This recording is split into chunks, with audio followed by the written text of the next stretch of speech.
নমস্কাৰ সকলোকে স্বাগতম জনাইছোঁ মোৰ ইউটিউব চেনেলত।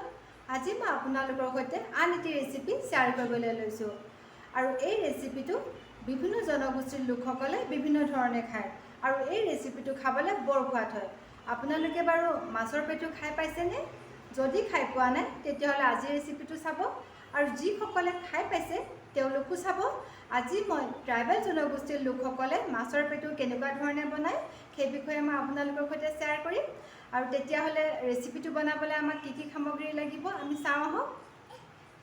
আৰু এই ৰেচিপিটোৰ কাৰণে লগা সামগ্ৰীখিনি হৈছে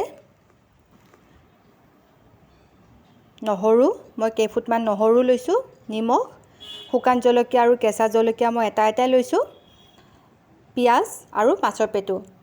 পিঁয়াজ মই মিডিয়াম চাইজৰ দুটা লৈছিলোঁ আৰু এইখিনিৰে মই আজি এই ৰেচিপিটো বনাম। তেতিয়াহ'লে আহকচোন আমি ৰেচিপিটো আৰম্ভ কৰোঁ।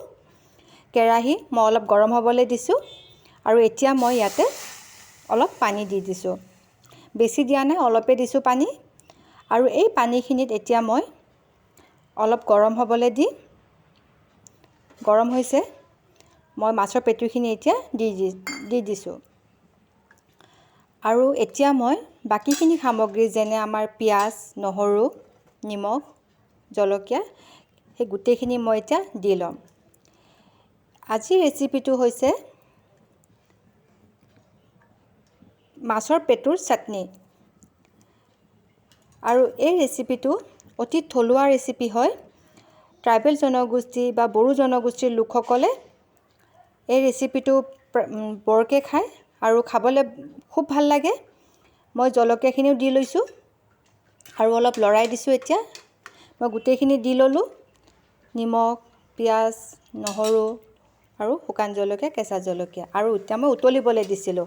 এতিয়া উতলাৰ পিছত মই অলপমান খাৰ দি দিছোঁ, ছ'ডা খাৰ। আপোনালোকে যদি ছ'ডা খাৰ নাখায় তেতিয়াহ'লে কলাখাৰ বা কলখাৰ বুলি যিটো কয় সেইটোও দিব পাৰে অলপমান। এতিয়া উতলি আছে, মই ঢাকনিটো মাৰি নিদিওঁ। ঢাকনি মাৰি দিলে গোটেইবোৰ লাগি ধৰিব ঢাকনিত, সেইকাৰণে মই গেছৰ ফ্লেমটো কমাই শুকাবলৈ দিছিলোঁ আৰু আমাৰ এতিয়া শুকাইছে। পানীখিনি শুকাই যেতিয়া যায় তেতিয়া কালাৰটো এনেকুৱা হৈ যায় আৰু গেছৰ ফ্লেমটো কমাই ৰাখিব। তেতিয়া লাহে লাহেকৈ আমাৰ মাছৰ পেটুখিনি সিজিবলৈ ধৰে আৰু এতিয়া মই অলপমান সৰিয়হ তেল দি দিছোঁ, কেঁচা সৰিয়হ তেল দি দিছোঁ কাৰণ যিহেতু আমি মাছৰ পেটুখিনি বইলে কৰিছোঁ আৰু মাছৰ পৰা অলপমান কিবা এটা গোন্ধ এটা আহে, সেইটো কাৰণে আমি যেতিয়া কেঁচা মিঠাতেল অলপমান দি দিওঁ তেতিয়া খাবলৈ এটা ভাল লাগে, গোন্ধ এটাও আহে। এতিয়া আমাৰ হৈ গ'ল, মই গেছটো অফে কৰি দিছোঁ। এতিয়া মই উলিয়াই লৈছোঁ আৰু এতিয়া মই অলপমান ভাত লৈ লৈছোঁ, ভাতৰ লগতে খাম।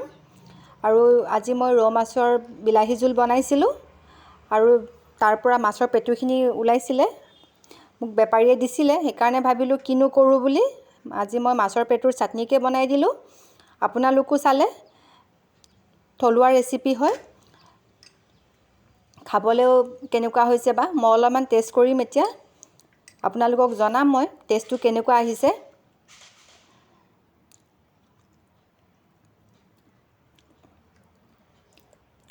গৰম আছে, মইতো টেষ্ট কৰিলোঁ, খাবলৈ খুব ভাল হৈছে।